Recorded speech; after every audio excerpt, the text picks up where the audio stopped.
Hi, I'm Erica from FarmSteady, and today we're making one of my favorite condiments, fermented mustard. Fermented mustard is the perfect complement to your fermented ketchup, so if you haven't made that yet, definitely bookmark that video and make it next. It's totally delicious. The best part about making your own mustard is you get to decide the consistency, the heat level, and the acidity so that you're making the exact mustard that you like best. In this video, I'm going to show you how to make a spicier mustard using leftover hot sauce brine, but we'll totally give you alternatives if you want your mustard to be a little bit milder.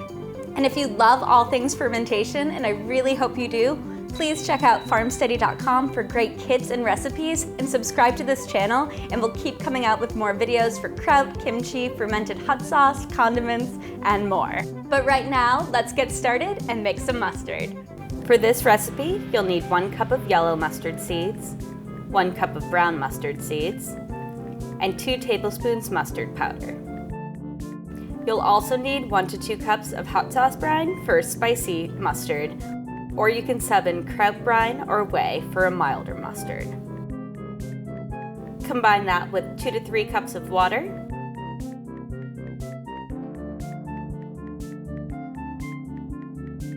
and a 1/4 cup maple syrup.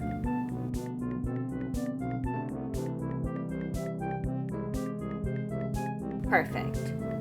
Add 1 teaspoon of salt and whisk all your brine together. Whisk, whisk, whisk.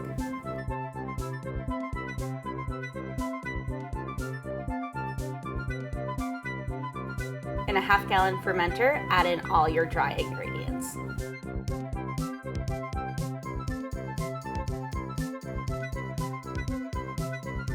Give that a quick stir,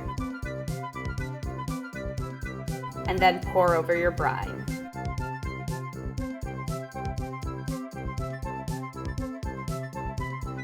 Stir that together again.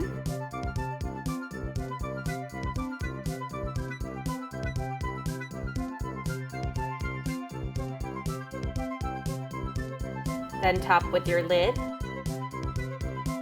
and airlock, and let ferment.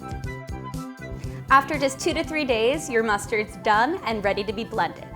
Adding a little bit of vinegar when you're blending is great because it ups the acidity, which helps the mustard keep its heat longer. We like making a really big batch so that we can share it with friends and enjoy all summer long. A bigger batch means that you can divide it up and blend it in different ways. So you can have a super whole grain mustard, something that you pulse a few times and has it a little bit cracked open and is great on sandwiches, or you can add some vinegar and keep pureeing until it's as smooth as you want. It's your mustard, so you really get to decide. And even though we made a really big batch, this recipe is super scalable, so you can do whatever you're comfortable with. Again, I'm Erica from FarmSteady. Thank you so much for watching, and please subscribe to this channel and I'll keep coming out with more fermentation videos. And let me know in the comments if you make the mustard and what variations you do to make it your own.